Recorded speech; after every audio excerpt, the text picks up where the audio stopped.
Hello, everyone. Bonjour à tous. Good afternoon. Thank you all for coming to this amazing. Merci d'assister à cette session formidable. C'était une journée incroyable hier et une matinée excellente. Et c'est formidable de revenir au Quai Branly après 10 ans et de constater les bénéfices de ce travail magnifique que vous avez effectué depuis de si nombreuses années.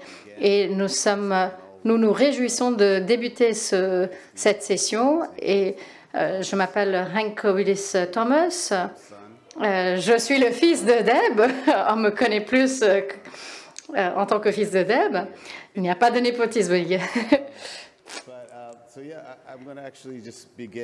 Je vais commencer à présenter les artistes et ils ont tous donc des pratiques extrêmement distinctes. Vous allez le constater vous-même. Bertha Vittel ne sera pas là malheureusement avec nous et nous avons cependant l'occasion d'entendre d'autres collègues qui tout d'abord exposent au musée de la photographie et il y a Elisabeth Colomba et puis nous allons également acclamer Alexis Peskin. Est-ce que vous allez parler d'ici? Allez-y.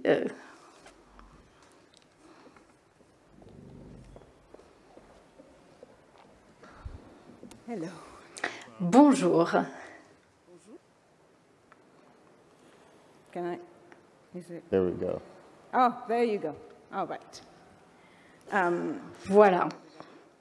Bonjour à toutes et à tous. Beauty is democratic. La beauté est démocratique. Il ne faut pas que ce soit un privilège de profiter de la beauté. En tant que jeune fille, quand j'explorais les musées, j'étais frappée par les tableaux et les portraits extraordinaires que je voyais. Les tableaux de Vermeer, Boucher, Caravaggio, Velázquez, Manet. Et ces tableaux montraient des figures, des personnes dans le luxe, dans la splendeur et en grâce. Et par le biais d'une seule scène, ces tableaux racontaient des histoires incroyables, des déesses, des reines, des madones, des guerrières et des joueuses. J'adorais ces tableaux qui ont constitué une base de mon travail, mais je ne me suis jamais retrouvée dans ces tableaux. Toute la beauté, la puissance et l'inspiration que ces tableaux montraient et que j'admirais, on mettait l'accent sur les figures avec lesquelles je ne pouvais pas me rapporter. Où étais-je dans tout cela? Où étaient mes histoires à moi? Ces tableaux ne m'apprenaient rien sur moi. Et pourtant, ces tableaux m'ont enseigné l'importance et la puissance des histoires. J'ai vu comment une culture dans l'ensemble pourrait être mal communiquée et mal conçue, mise en scène avec un acteur pour mettre en scène une illusion d'une Afrique, comme dans le Bashi Bazouk de Jean-Léon Gérôme. J'ai vu comment tout un patrimoine pouvait être réduit, être relégué à un coin ou même complètement effacé. Et plus précisément, ces tableaux m'ont montré la puissance de l'histoire et du récit et le pouvoir des images. Et donc, j'ai commencé à explorer ce qui pourrait se passer si on reprend le pouvoir dans ses propres mains. J'ai cherché à remettre en question cette exclusion, cet effacement du canon de l'histoire et de l'art, tout en restant connecté à l'histoire et à l'heure. J'ai replacé la figure noire au cœur de ces scènes familières. Donc une technique très simple mais subversive. J'ai souhaité critiquer les sources historiques occidentales et générer un mouvement dans la façon dont ces nouvelles histoires sont comprises. J'ai souhaité utiliser l'esthétique de la source pour ce faire, Pourquoi est-il si étrange de voir une femme noire dans une costume, dans une robe très luxueuse du 19e siècle? Pourquoi y a-t-il si peu de références visuelles pour la beauté noire, la puissance noire ou les histoires noires qui sont montrées depuis des postures de réussite? Et qu'est-ce qui se passe quand on arrive à faire cela?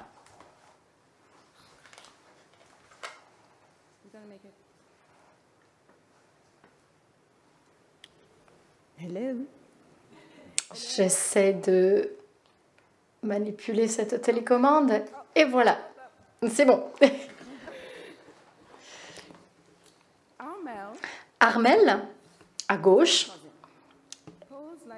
c'est ma cousine. Elle est ici placée à côté de Madame X, l'iconique de John Singer Sargent. Elle est montrée en tant que femme puissante, élégante et belle.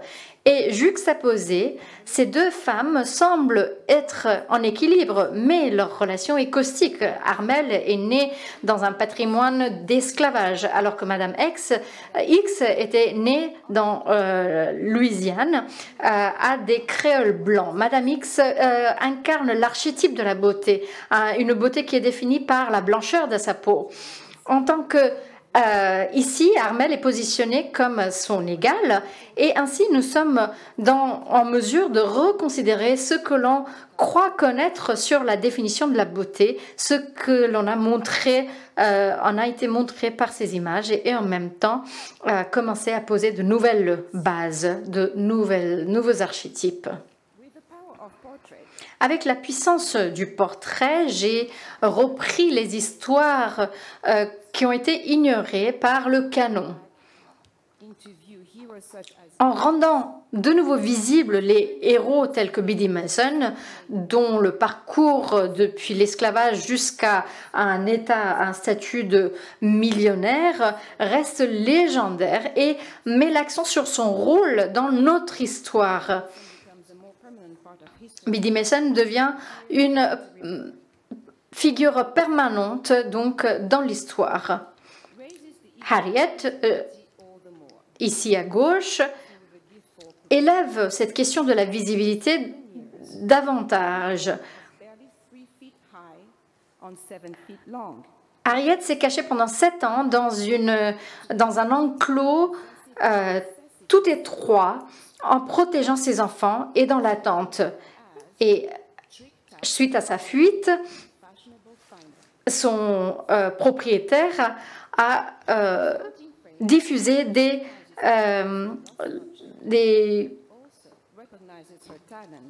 papiers sur elle où elle était décrite comme une personne parée dans des vêtements luxueux et gais.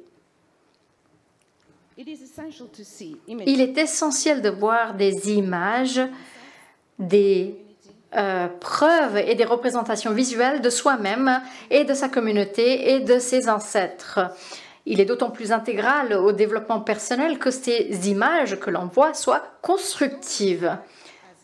Les histoires fonctionnent comme des cartes qui nous permettent de naviguer le monde.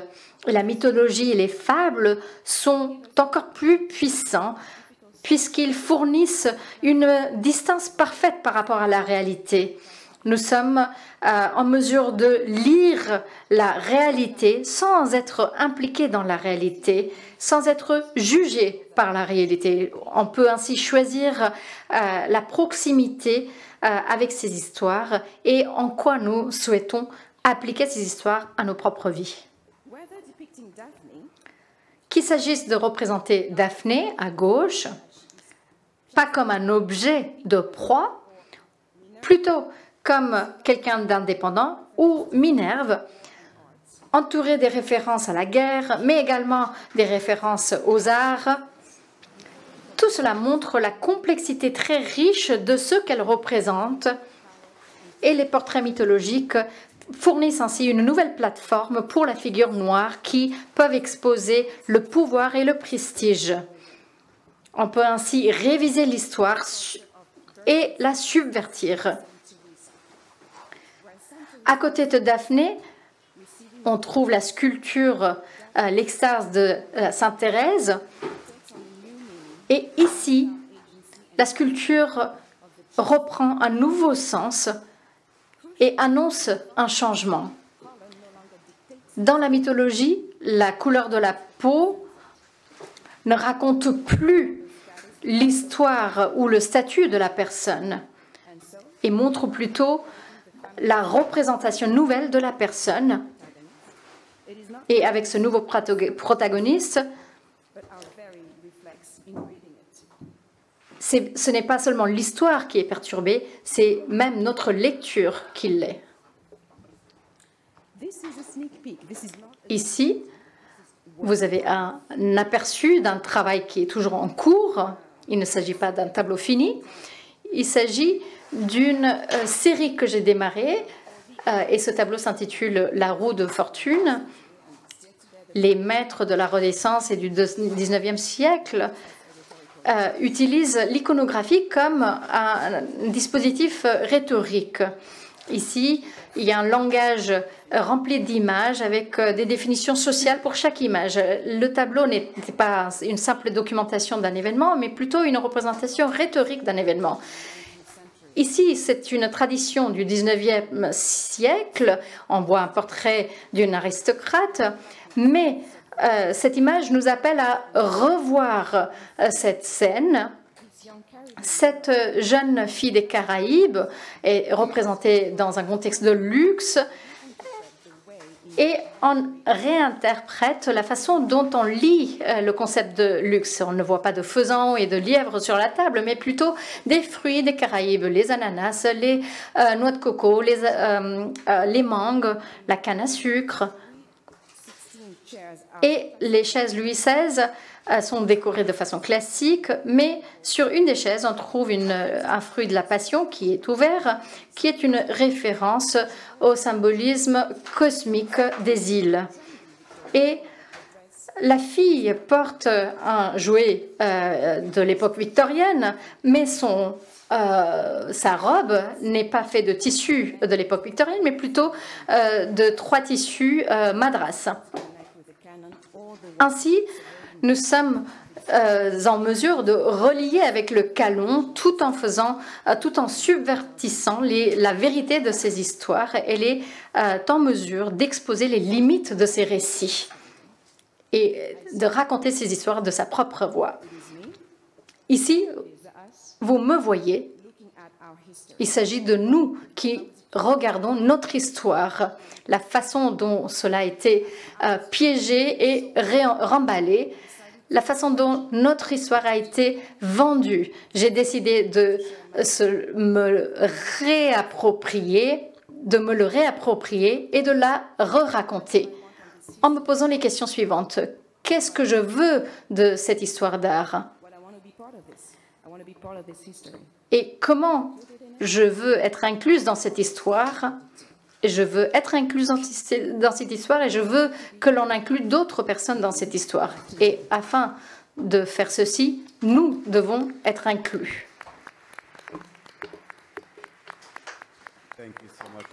Merci beaucoup, Elisabeth.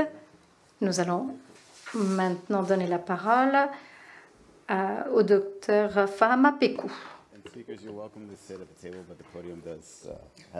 Chers intervenants, vous pouvez prendre la parole soit de vos places ici sur scène, soit de... Good afternoon, everyone.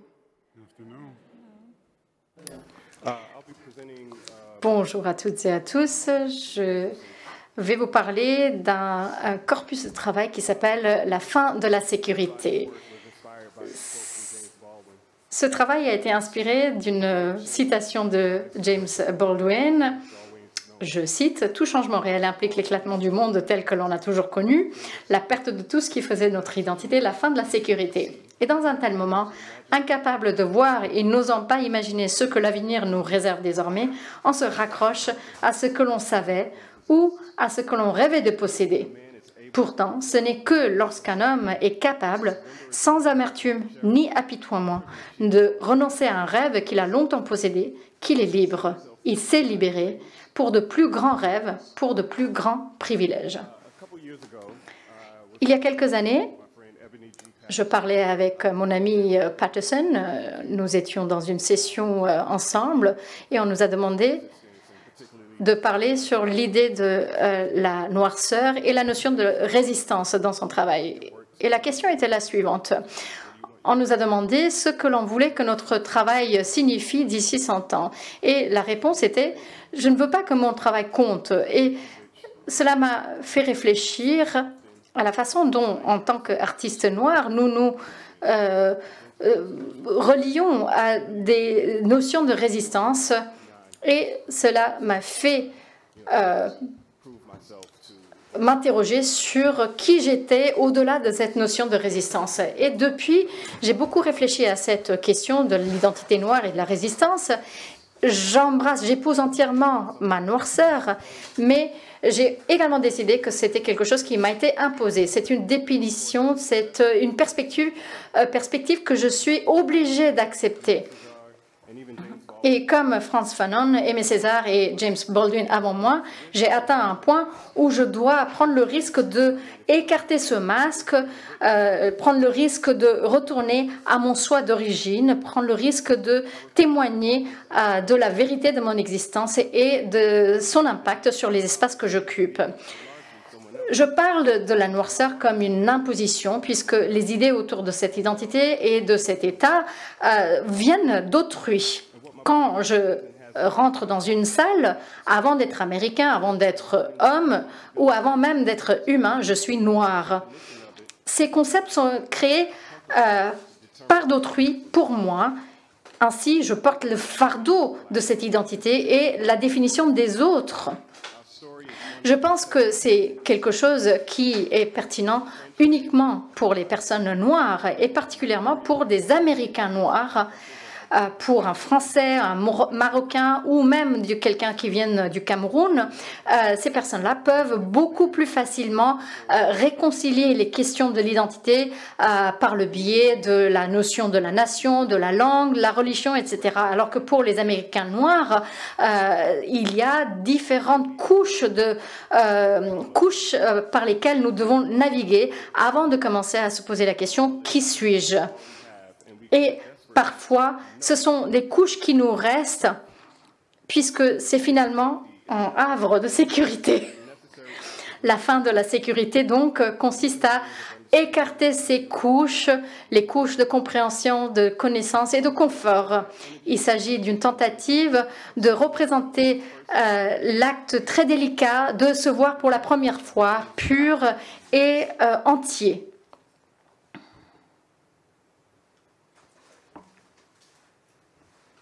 Je ne vais pas vous parler de chacun de ces tableaux. Tous les tableaux, comme vous le voyez, sont des dessins ou des peintures et il y a également des sculptures.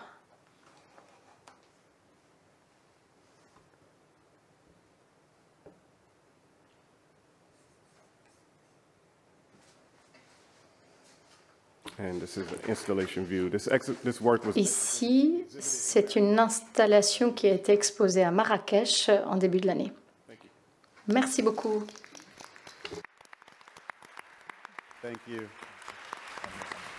Merci. Nous allons maintenant donner la parole à Alexis. Prenez place. Et nous souhaitons la bienvenue également à Delphine Fawundu. Merci. Tout d'abord, j'aimerais remercier Hank de m'avoir présenté à votre mère incroyable dans les années 80. Et je n'avais pas imaginé à l'époque que je serais là aujourd'hui. Donc, je vous suis extrêmement reconnaissante et je vous adore, docteur Willis. Est-ce que c'est possible d'afficher la vidéo, s'il vous plaît?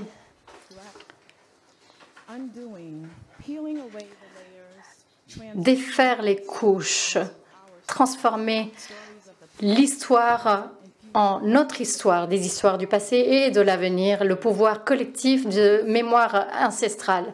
Je peux dire que mon corps, notre corps, le corps de la Terre, l'univers est une archive vivante, un éventail d'intelligence. Mon expression est une extension de ces archives de performance de l'énergie communale qui nous relie au cercle perpétuel du temps.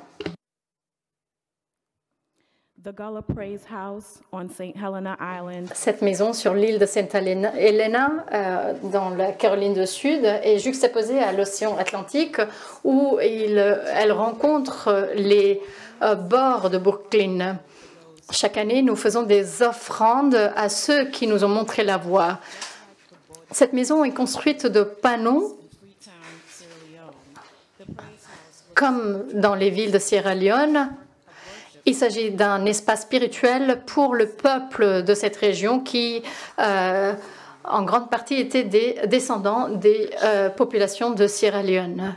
Elle, moi, nous méditons sur cet espace large, vert, sur les plantations de Virginia.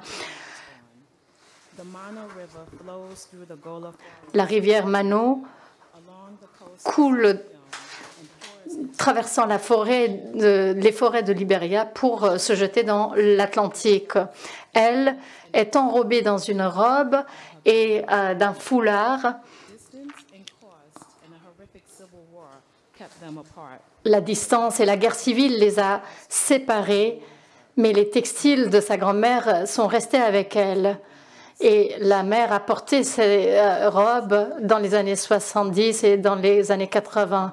Et la transpiration de sa grand-mère reste tissée dans les fils coton. Il s'agit là d'une rencontre spirituelle dans une plantation. Elle transforme les espaces. Mano est une île entourée par l'océan Atlantique. Une génération avant le règne colonial, elle porte une robe Mamiwata conçue par la grand-mère.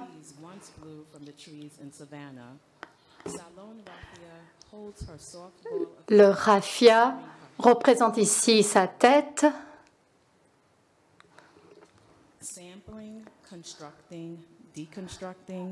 Construire, déconstruire, tirer parti des énergies puissantes pour communier avec la terre de résistance, là où nous étions abandonnés, là où on a pris conscience de notre pouvoir.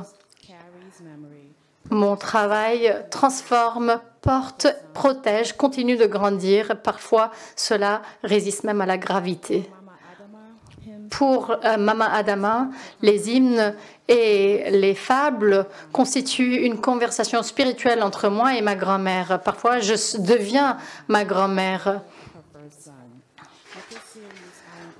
Par le biais de cette série, j'intègre ces tissus pour faire des positifs et des négatifs, pour jouer avec les processus de photographie, pour donner vie au tissu original. J'essaie de revenir à la diapo précédente. Les tissus de Gara contiennent beaucoup de couches et de même, moi, j'utilise un grand nombre de supports, y compris le coton et le papier. Je constitue un nouveau langage et mon processus utilise également mon corps qui bouge de façon intuitive pour qu'il fasse des gestes devant la caméra que j'intègre ensuite dans ces expositions. Les passages, les secrets, les récits, les vérités, les mensonges, les histoires que l'on raconte, les histoires qui ont été cachées, les murmures. Mon exposition, en conversation avec la collection des arts africains, vient d'ouvrir ce mois-ci et sera visible toute l'année. Je m'inspire d'une artiste contemporaine de Sierra Leone et les cosmologies des Yoruba. Comme Yolo-Enga, je m'intéresse à la vision du monde des Oloyenge et d'autres cultures autochtones. Nous élargissons notre perspective pour couvrir d'autres cosmologies. Ainsi, nous pouvons, de façon critique, de l'esprit postcolonial pour bâtir des avenirs durables. Comment devenir conscient de l'intelligence autochtone qui est intégrée dans notre ADN pour rompre les constructions coloniales. Je m'inspire des vies des femmes qui nous permettent de voir nous-mêmes, de nous voir nous-mêmes de façon différente. Le docteur Sylvia Adenboom, le docteur Deborah Willis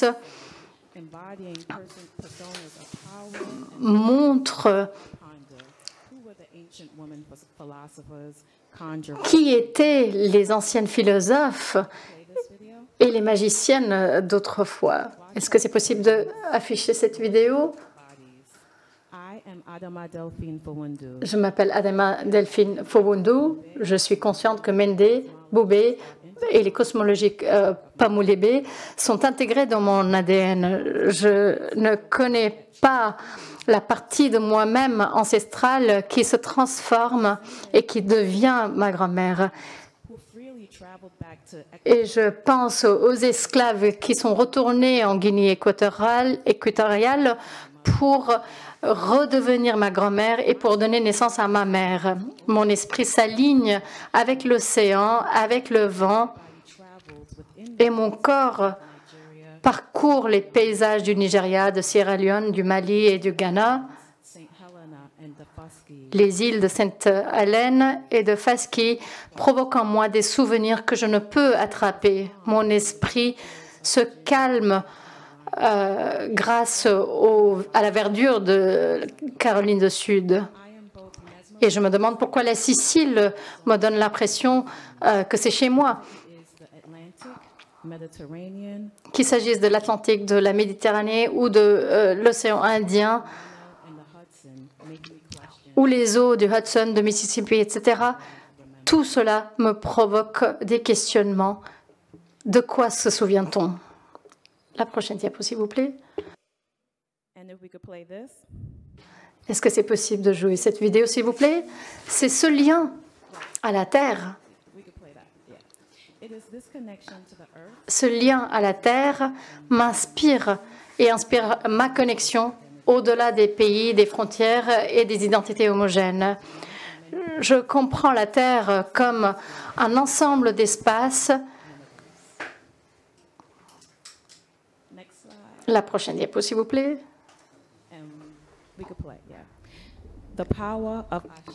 Le pouvoir de Haché, l'énergie ancestrale qui poursuit, qui nous relie tous, la force vivante qui ne peut être détruite, qui transforme et qui se transforme en quelque chose de nouveau. Je pense à la mémoire qui va au-delà de ma conscience, qui demeure dans ma propre incarnation. La prochaine diapo. L'énergie qui relie le moi au nous.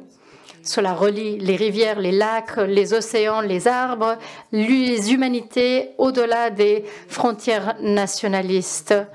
Les énergies des Yoruba couvrant différents pays et couvrant différentes communautés. Les Odonde, les Ajambo, les Eba, les percussions qui continuent de vivre grâce au gospel, au blues, au jazz, au hip-hop et aux expressions physiques de la diaspora noire. Cette énergie renouvelée que le philosophe Anton Villano Ama appelle l'esprit humain est actif à tout moment et agit de façon spontanée et fonctionne sans sensation. En tant qu'artiste, je cherche la connexion et je cherche des parallèles et des modèles et je cherche la mémoire, qu'il s'agisse de la mémoire des arbres ou des rivières ou ma propre mémoire. Les éléments de l'eau, qu'est-ce que sont les corps? Thank you so much. Mille merci. And now, our former colleague, Alors, je donne la parole à Ramboyole Jimmy qui a travaillé dans le cinéma avec nous.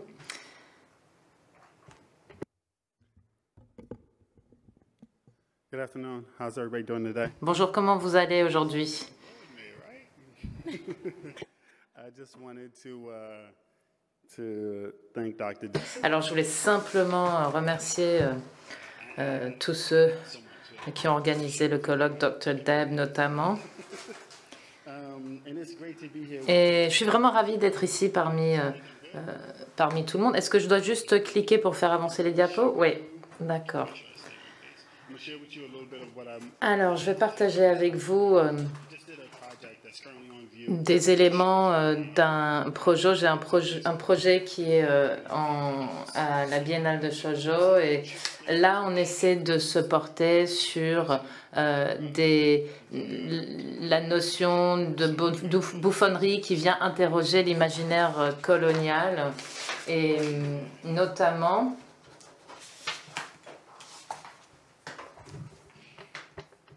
Oh, okay. Ah, très bien. Et Perform in another way. lorsqu'on change sa façon de performer, eh bien, ça subvertit toute cette logique. Voilà un bâtiment qui a été construit en 1972 à Sharjah, après l'indépendance acquise de l'Angleterre. Community rallying point, but also Et c'est un symbole d'un nouveau contexte qui s'est installé également. in my work, what I'm interested in is creating new Ce qui m'intéresse, moi, c'est de créer des nouveaux contextes. Donc là, j'ai créé 8 diptyques qui vous le montrent. cookies as a rapper. Voilà Cookies, qui est un rappeur qui a une carrière de plus de 4 décennies. Il y a toujours une série de pseudonymes qui vont encore une fois subvertir les attentes quant à sa personnalité, son identité. Voilà une des œuvres. Et là, c'est un travail avec notamment l'aquarelle. On a Says, this is my spot now, and let me lay out a plan on how you disappear. And so that et ça reprend les éléments aussi de cartographie. Ce sont des éléments de langage que je voulais intégrer pour reconstruire ce nouveau contexte. Cookies, là, est entouré de d'autres grandes figures. Le premier ventriloque qui sortait de Brooklyn, bien sûr, qui a commencé sa carrière comme ventriloque poli au départ. Hein. Et puis après, il a été adoubé le Napoléon noir des ventriloques. Et puis, il était connu notamment pour le fait qu'il ne s'adoubait pas d'un blackface. Et ça, à l'époque, c'était vraiment une position assez révolutionnaire, notamment pour quelqu'un d'aussi jeune que lui. Tous ces tableaux sont des grands carreaux, des grands carrés, pardon, de 6 pieds x 6 pieds. this is just what I did was selectively Et là, ce que j'ai essayé de faire, c'était de transférer des émotions sur le papier. Là, je travaillais dans l'atelier d'un ami. process is how you Et ce processus when you expose after you permet de travailler avant d'appliquer la peinture. Donc ça prend vraiment un certain temps avec différentes couches qui se superposent. Voilà un esclave qui s'est libéré, Alan Croft, qui a fait semblant en réalité d'être un homme blanc et elle a voyagé avec son compagnon masqué de cette manière, déguisé, et c'était vraiment une des histoires vers la liberté. Et ce que ça m'a dit à moi, c'est qu'il faut, en fait, l'importance de faire semblant qu'on a un esclave pour pouvoir se libérer en tant qu'esclave.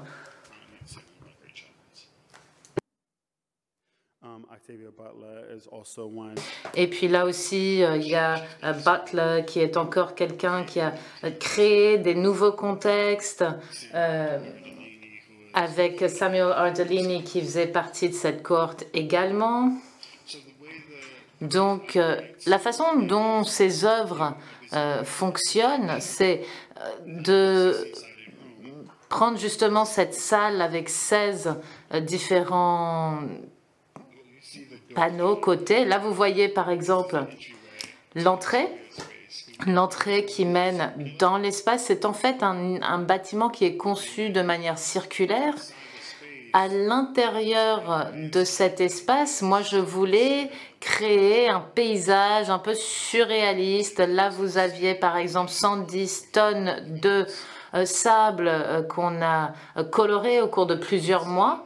À l'intérieur de cet espace, il y avait différentes sculptures multifaciales. Je les ai façonnées sur la base d'une technique japonaise et je me suis inspirée de masques du Congo qui ont également plusieurs visages, qui sont multifacettes également. Là, vous voyez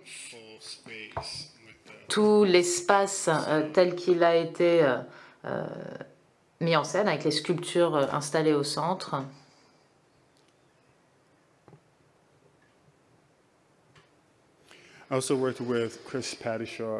J'ai aussi travaillé avec Chris Padishaw, compositeur. Donc là, on a composé une musique. Il y a cet espace qui s'appelle Kwame Home et on rentre dans l'espace et on a une composition musicale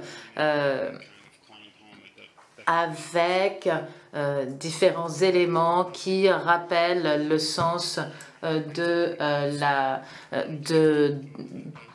du chez-soi, notamment par l'utilisation de cornes de brume. Et puis, en fait, j'essaie d'interroger cette idée que le corps noir est toujours concentré de trauma et de violence. Là, je présume au contraire que la liberté est innée et que la domination vient créer une ingérence dans notre liberté innée. Donc, on revient finalement à ce qu'on est au départ. Là, je vous montre quelques aquarelles, également en grand format. Et il y a une sorte de tâtonnement des différentes figures que vous pouvez voir. Il y a des figures qui sont fluides en termes d'identité de genre. Donc, on aura des figures qui sont composées de plusieurs corps. L'œuvre, en général, essaie d'analyser le corps comme une série de points, comme un contexte. Bon, je pense qu'on s'en est tous bien rendu compte pendant la pandémie.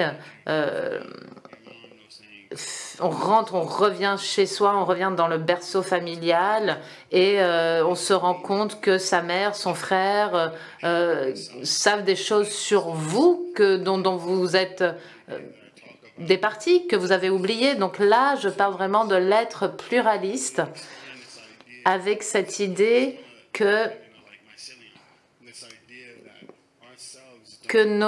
notre être, que nos êtres ne sont pas limités par nos extrémités. Nous sommes au contraire faits d'une constellation qui incorpore les autres. Donc lorsque je parle d'un état sans frontières, c'est un espace qui est suggéré, c'est une proposition d'espace. Le projet, en fait, se porte sur 3 catégories. Il y a la vidéo, l'installation, le film, modèle classique, et puis ces tableaux. Mais je pense que cet espace de proposition est un espace aussi bien de proposition artistique que de proposition expérientielle. Et là, c'est un extrait de la... Enfin, c'est un screenshot d'un installation vidéo avec ces différents corps qui sont transposés les uns sur les autres, qui pénètrent et se pénètrent les uns les autres. Et là, j'en arrive au moment du projet où j'ai toujours... qui me fait un peu rigoler. Moi, je voulais que les gens se rendent compte véritablement de ce que c'était d'être sans gravité. Et donc, j'ai pu dessiner cette courbe d'un vol. Lorsqu'on vole dans cette courbe, tout devient zéro gravité dans l'avion à un certain moment précis de la courbe pendant à peu près 30 secondes. Et donc, j'ai appelé cette collection Blackfoot Upping to Zero Gravity. Et c'est là où, encore une fois, je vous montre mon producteur qui est en train justement d'installer les choses sur le vol. Donc, c'est un 727 qui est équipé et étoffé de différents éléments. Et moi, j'essayais de justement faire un film qui traite de la question de ce qui se passe lorsqu'on se perd, lorsque nos attentes sont fondamentalement modifiées. C'était important pour moi et c'est lié à des conversations que j'avais lorsque je parlais à des bailleurs, par exemple, lorsque j'essayais de lancer ce projet. C'est une graine, c'est une véritable semence qui permet de créer un terreau fertile sur lequel d'autres choses peuvent venir croître. Une fois que cette expérience se traduit dans le temps, il s'agit de réfléchir à l'investissement. Ce n'est pas un investissement dans l'œuvre d'art, c'est plutôt un investissement dans la façon dont le trauma se transmet et dans le temps notamment. La joie, le rire, tout ça, c'est quelque chose qui se transmet cellule par cellule. Donc moi, je voulais vraiment créer quelque chose qui plante cette graine en nous. Merci beaucoup. Thank you, Kambui. Looking forward to seeing that. Et donc, merci beaucoup. Et maintenant, je donne la parole à Alexis Peskin, qui va partager des éléments de son travail. Merci, je vous donne la parole directement.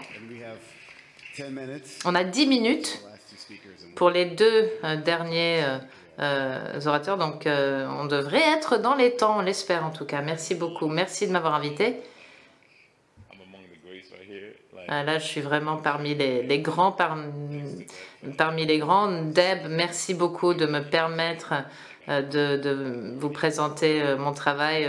Vous êtes comme une famille pour moi, donc je suis vraiment ravie de pouvoir être là. Qu'est-ce que je dois... Oui, je dois cliquer sur quoi en fait? The green button right here? Okay. C'est le bouton vert, oui, très bien. Super. Alors simplement pour vous donner un peu de contexte, je m'appelle Alexis Peskin, j'ai grandi ici à Paris. Ma famille est afro-brésilienne. Donc je suis née en 79 ici à Paris. Je vais simplement vous parler un peu de mon enfance, du type d'image qui était véhiculée. Il y avait beaucoup de stéréotypes, d'images raciales, de stéréotypes raciaux, de livres d'enfants, notamment comme Tintin, ou des marques comme Banania, il y avait aussi Coco. Ça, c'était le type d'imagerie qui était véhiculée dans les années 80 lorsque j'ai grandi. Il y avait très peu d'images de noirs dans le domaine public. Chaque fois qu'il y avait des images de noirs, à 95% des fois, c'était des images péjoratives, c'était humiliant. Ça, c'est un dessin que j'ai fait lorsque j'avais 8 ans pour essayer de rééquilibrer un peu les choses au niveau des personnalités noires. Il y a Yannick Noah qui était... D'ailleurs, c'est le dernier Français à avoir gagné le tournoi de tennis français. Gilberto Gil, qui est... bon, pour les Brésiliens, c'est vraiment une icône. Et puis, c'est aussi un résistant, ça c'est important. Harlem Désir, Desmond Tutu, Angela Davis, voilà, ça vous donne une idée. En fait, j'essayais de réfléchir à cette notion du chez-soi et la fierté qu'on pouvait, le fait que mes parents devaient travailler à nous réinsuffler de la fierté. Donc on avait cette histoire, la légende de Chico Rey, qui est un roi qui a été envoyé au Brésil. C'est un Africain qui a été envoyé au Brésil. Puis la deuxième histoire de Quilombo. Et puis à gauche, on a des images qui nous a donné une lecture différente de notre histoire. Bon, encore une fois, les quelques images de noirs positives qui circulaient en France à cette époque-là venaient des États-Unis. On avait le Cosby Show dans les années 80. À droite, il y a le défilé du 200e anniversaire de la Révolution française. Et là, d'autres images, Jean-Paul Goude, qui a joué un rôle essentiel dans le fait de rendre plus visible des visages noirs. Il y avait Grace Jones aussi, d'autres images. Alors ça, c'est encore une fois dans les années 80. Bon, maintenant, dans les années 90, 2000, on a l'équipe, donc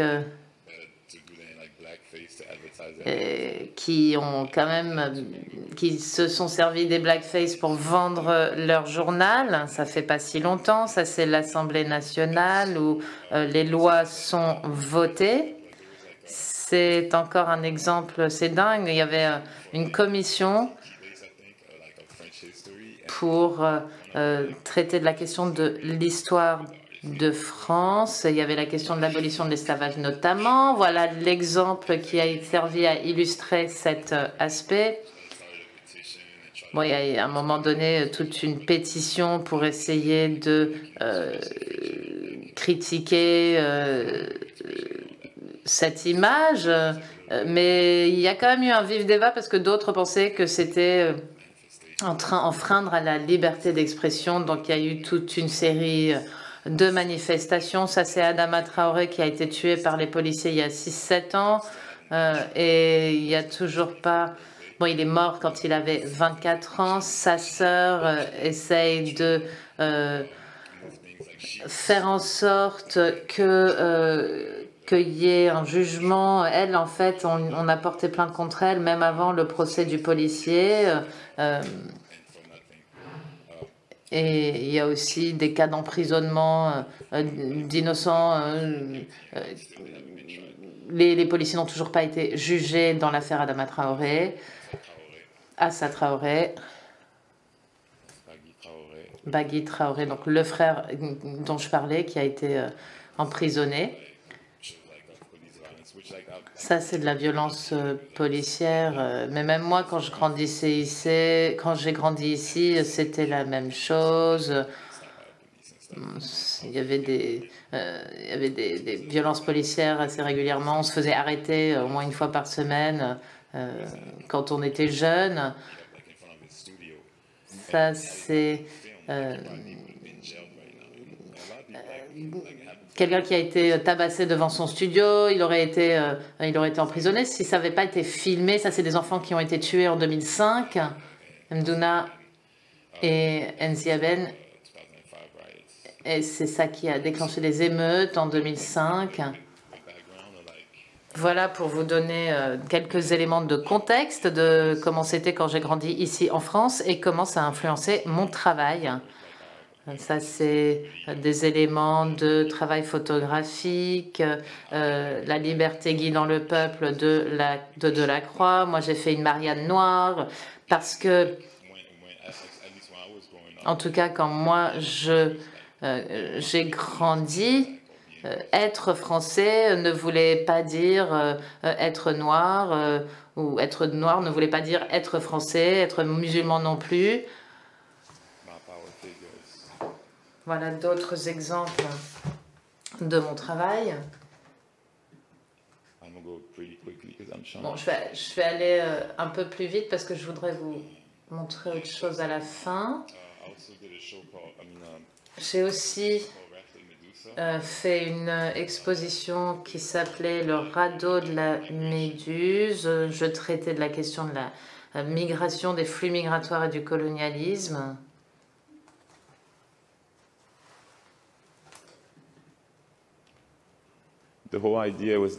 L'idée, en fait, c'était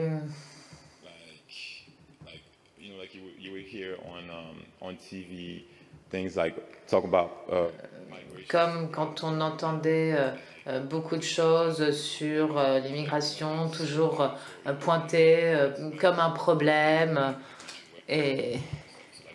et en fait, sans questionner d'où venaient ces personnes, de quel pays africain, et quelle était leur contribution, ou ce qui se passait là-bas. Donc c'était vraiment pour ouvrir ça.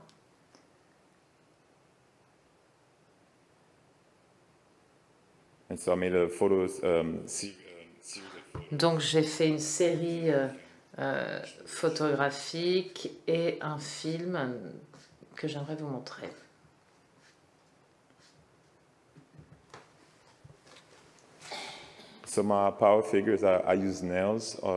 Alors, pour ces figures de pouvoir, j'utilise des clous sur du bois.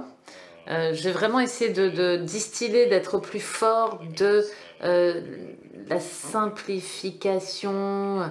J'utilise des clous pour rappeler des figures de pouvoir du Congo.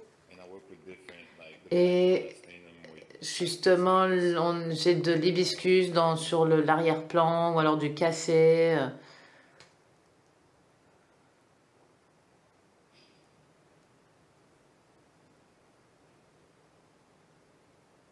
This is Leon Ford, who was shot by the police in Pittsburgh.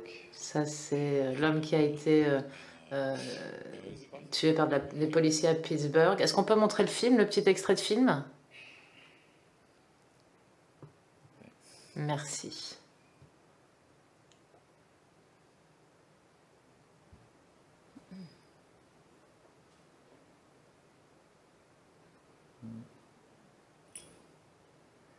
How long is the film? Le film dure combien de temps? 5 minutes? Ok. Do you have it? Est-ce que vous avez moyen de montrer le film? Ouais. Merci. Super.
Thank you. Merci. Thank you. And now we get to hear from Et Zainab Moholi. maintenant, on va donner la parole à Zenoïne Moholi.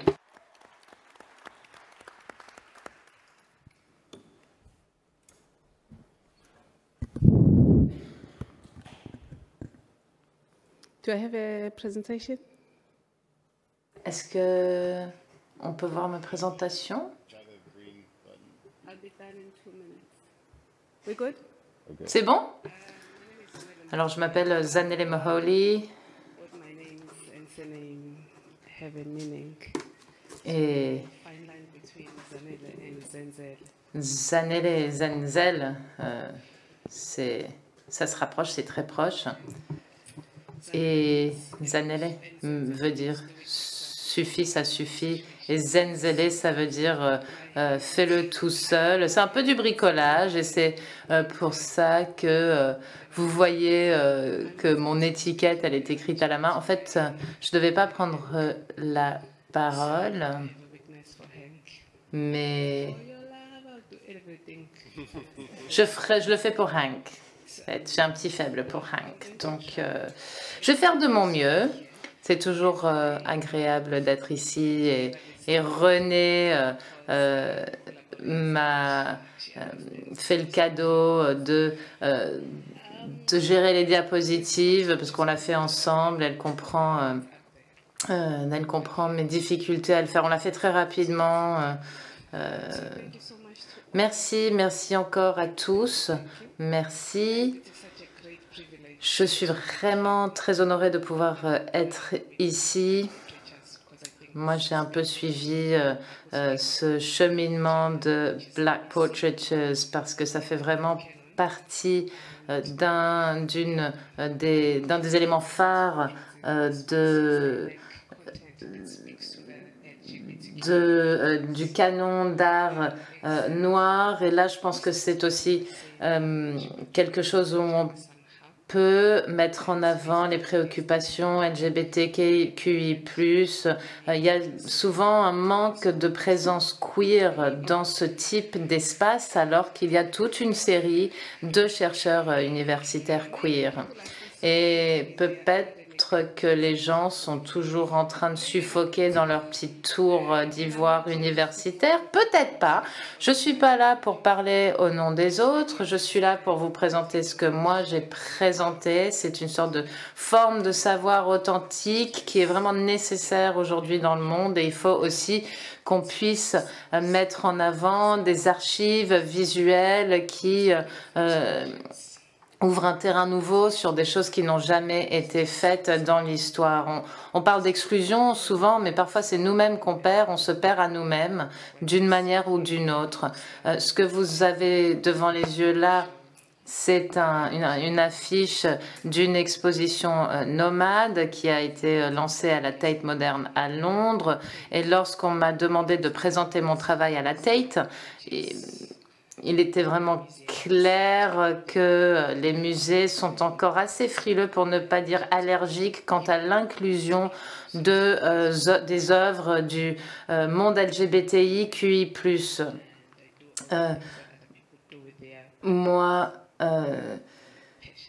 je suis passionnée par l'amour queer et je vis selon la constitution sud-africaine qui me donne le droit de m'exprimer de la manière dont je sais le faire. Je suis donc militante des arts visuels, je suis militante visuelle, je pratique l'art et j'ai été inspirée par toute une série de personnes qui sont ici présentes. Ce que je dis en fait, c'est qu'on est des êtres humains capables, on peut écrire des textes, on peut parler les mêmes langues que vous et il y a vraiment un besoin aujourd'hui d'inclure les gens comme moi. Et d'ailleurs, en France, on vient juste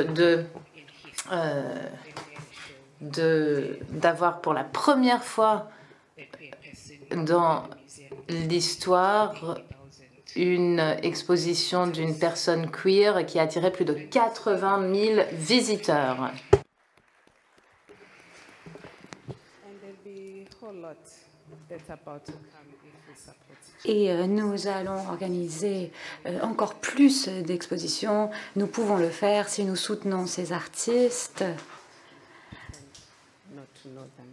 Certains prétendent les soutenir, mais en réalité, ce n'est pas le cas. Alors, si vous me permettez de présenter en une dizaine de minutes mon œuvre, c'est difficile, mais je vais tenter de le faire. Ici, c'est Miss Divine. Donc, ça fait partie d'une exposition qui s'appelle Trace. What should I press here? Ah, excusez-moi, je ne sais pas où appuyer. Ah, c'est le bouton vert. D'accord, très bien. Is produced in Et ici, donc, il s'agit d'un travail effectué en 2006-2007. J'étais en résidence à l'époque et cette série s'appelle Être. Ici, je souhaitais montrer toute cette tendresse, ce rapport entre les corps féminins dans l'espace. And then this one is on transgender women. Ici, j'ai travaillé sur le sujet des femmes transgenres. Ce projet s'intitule Beauté courageuse. Donc, il s'agit des femmes trans souvent marginalisées, agressées dans différents contextes. Je ne parlerai pas de politique dans différents pays.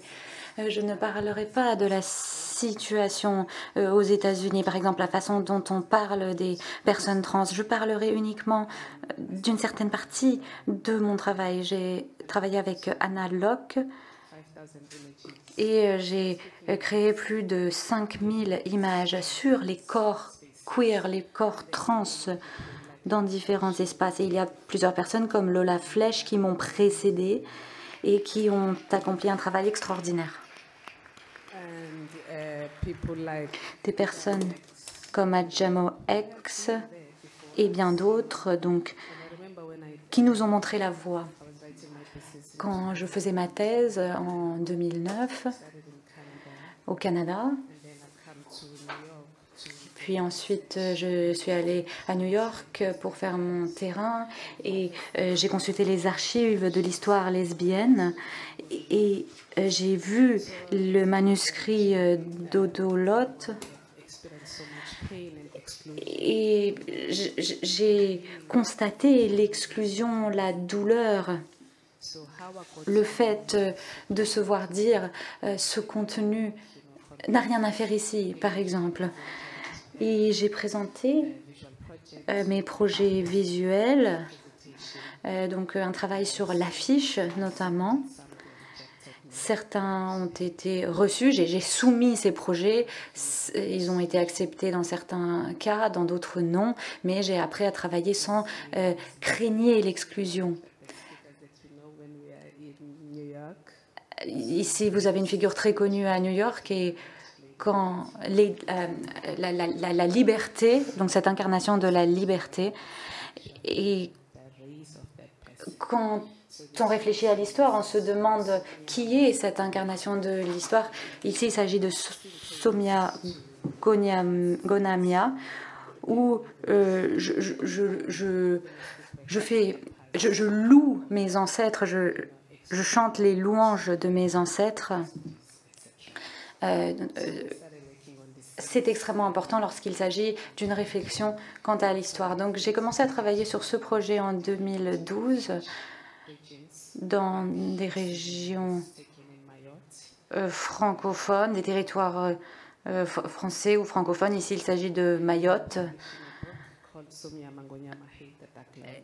Et vous avez là un projet dans lequel des artistes, des militants ont participé également.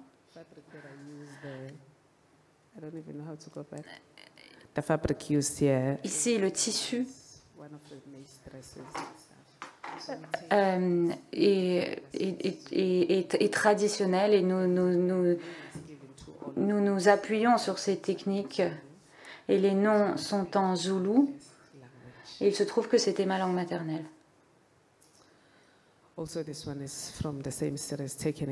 Cette photo fait partie de la même série. Elle a été prise en 2016 chez moi.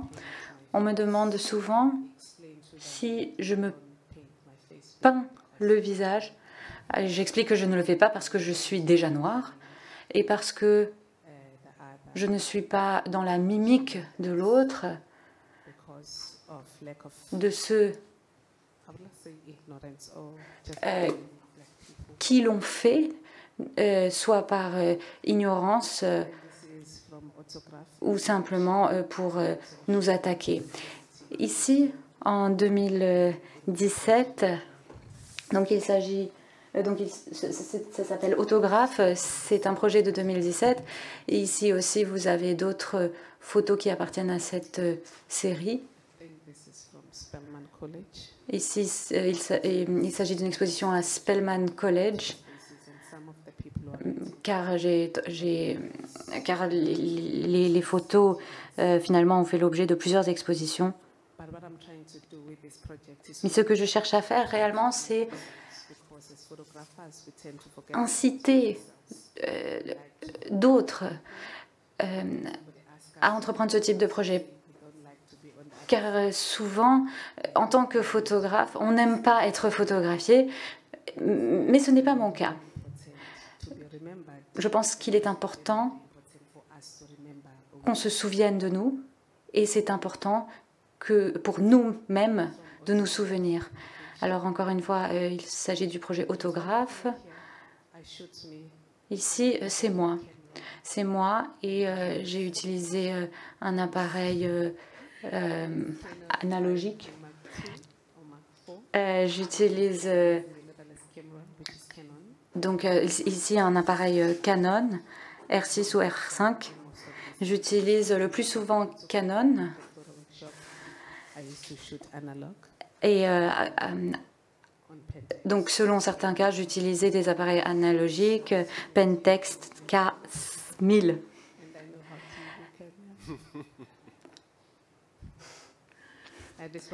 Donc, je sais me servir d'un appareil photo. Ici, donc c'est un projet de 2019.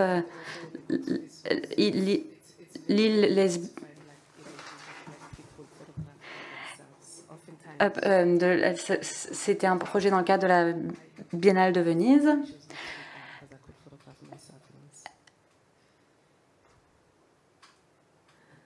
Once upon a time, à un moment donné, donc j'ai été invitée, il s'agissait de 2018, j'ai été invitée par Laurie Wassochak à faire une résidence. Je ne sais pas si vous voyez. Donc, il s'agit d'un musée dont j'ai toujours rêvé. J'ai été invitée à participer à cette résidence et j'ai accepté à une condition. Il fallait que 10 femmes y participent. Si 10 femmes participaient, j'étais prête à partager des ressources avec elles. Je souhaitais enseigner à des femmes noires, des femmes de couleur. Je souhaitais leur enseigner la photographie, car nous recevons des Américains en Afrique du Sud. Ils nous enseignent beaucoup de choses, la démocratie par exemple, mais bien d'autres choses. Et le moment était venu pour moi ou pour les Africains d'enseigner aux Américains. Donc ici, Philadelphia Photo Art Center. c'est le PPAC, le Centre d'art de la photographie de Philadelphie. Donc le PPAC qui aujourd'hui s'appelle l'Institut Tilt. Et donc nous avons travaillé sur ce musée des femmes, ce musée mobile des femmes.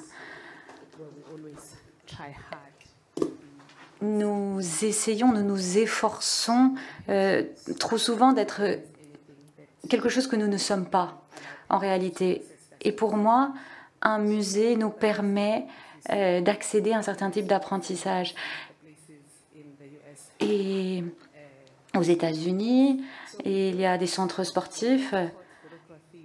Et en fait, nous avons imaginé donc de construire cet espace pour enseigner la photographie, développer ces images. Et ce que vous voyez donc à droite, c'est le musée que nous avons construit à partir de rien avec ces femmes avec qui nous avons travaillé.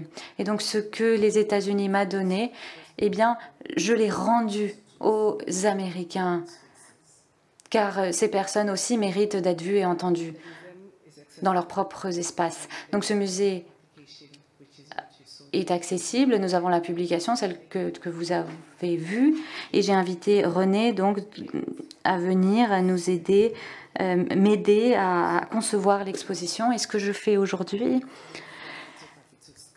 eh bien, je suis passée à la sculpture, et on me demande comment j'ai fait. Eh bien, la sculpture vient en fait en quelque sorte de la photo. Il s'agit d'objets concrets qui offrent une lecture particulière. Ça fait partie de ma série sur les visages. Et j'ai une exposition, ça fait partie d'une exposition à Chicago au mois d'avril. Donc j'ai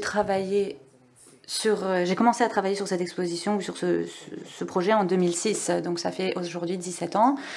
Ici, vous avez un aperçu, un total de 1000 images, et je continue à travailler dessus, donc en fait, c'est un projet de toute une vie. Et je pense que cela m'amène à la fin. Je te remercie, Hank. Merci. Merci beaucoup, merci à toutes et tous. Je souhaitais dire à quel point j'ai été ravie d'être là et j'espère vous revoir à la prochaine édition de Black Portraitures que je vais organiser, bien sûr. Alors nous allons faire une pause déjeuner, je crois. Oui, merci beaucoup. Désolée de vous avoir interrompu, mais il faut bien manger. Donc je vous invite à manger dans le quartier, car nous allons nous retrouver dans 30 minutes très précisément. Pour les intervenants, vous pourrez déjeuner sur place. N'hésitez pas à venir nous voir si vous avez besoin d'informations ou de précisions. Merci beaucoup.